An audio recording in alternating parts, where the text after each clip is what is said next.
Today we are gonna work drawing a wheel of color, which consists of having the primary colors in a wheel with a secondary in between, and then we will also do the complementary colors and see what happens with them.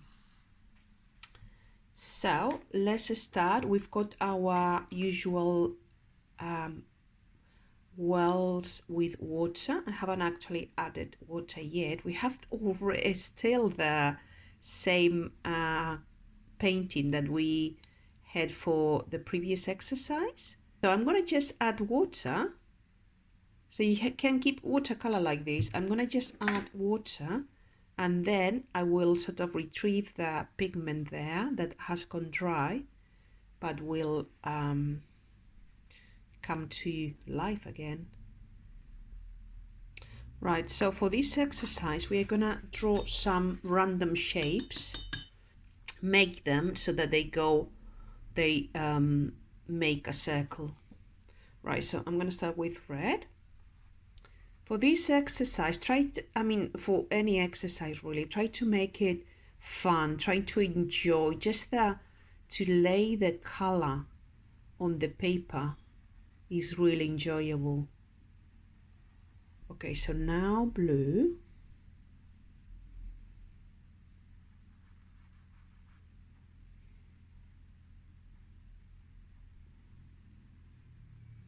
Right, so yellow.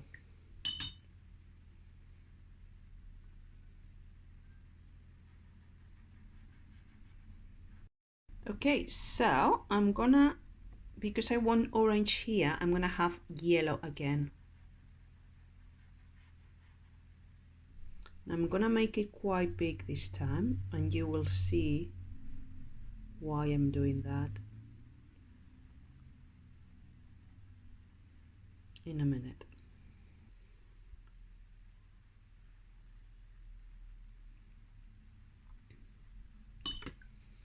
And last, the blue.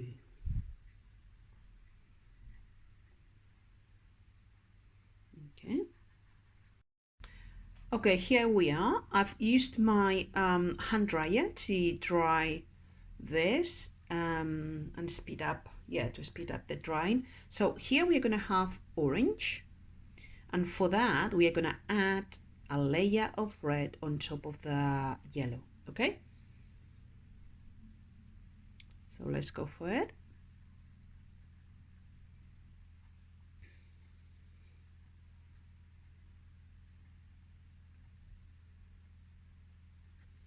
Okay, so there is our orange, and now we're going to have purple here.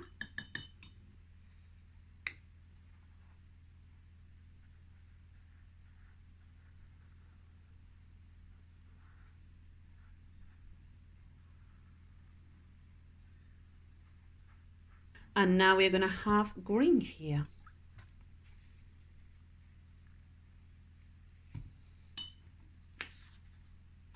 So yellow on top of this.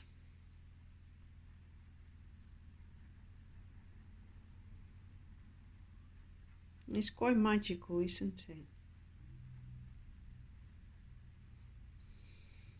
Here we go. So we've got our little wheel of color. Yeah, I mean, I haven't made it particularly pretty, but hopefully you will make it more.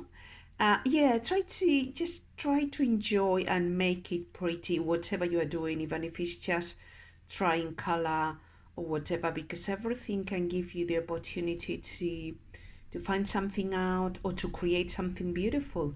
So you could try to make circles instead of squares, or I've done sometimes like flower with petals. You could do that too. That looks quite nice. So yeah, try different things. Yeah, that's it.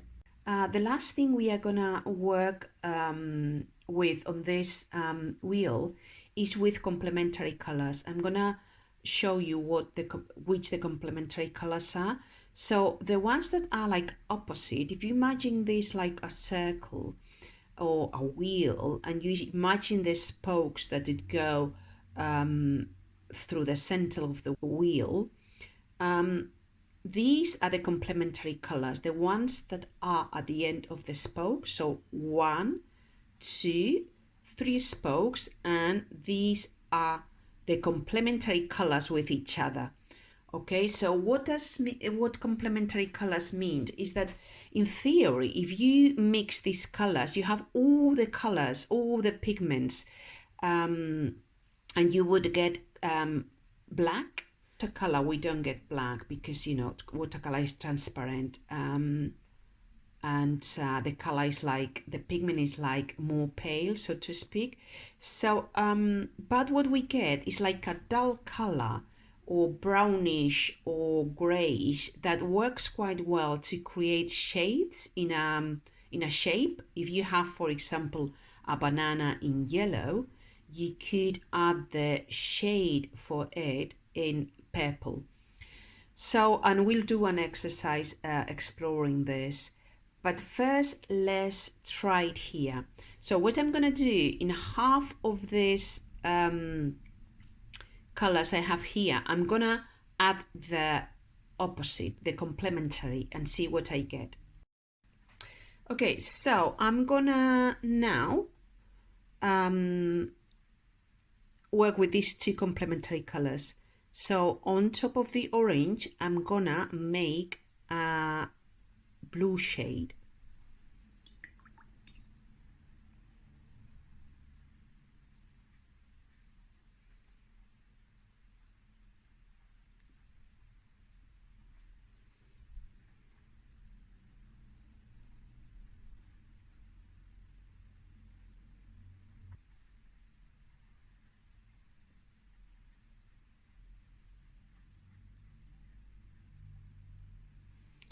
Okay, this is quite brownish.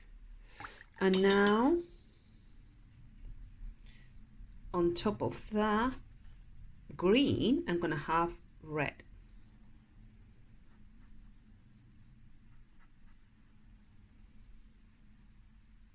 Okay, here we go. So you see how it's quite a brownish color you get. Even here with the yellow, I mean, this is tricky because the yellow, this was quite intense, this purple, and the yellow is quite light, quite transparent, so it doesn't give like a proper shade. So what we're going to try now is do the same on this, but be working the other way around. So on top of the yellow, I'm going to have purple, and so on.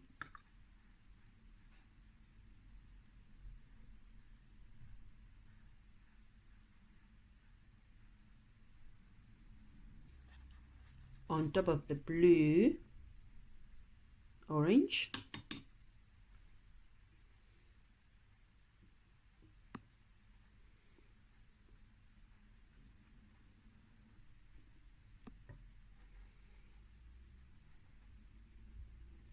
Yeah, you can see this already looks very Paul Klee, doesn't it?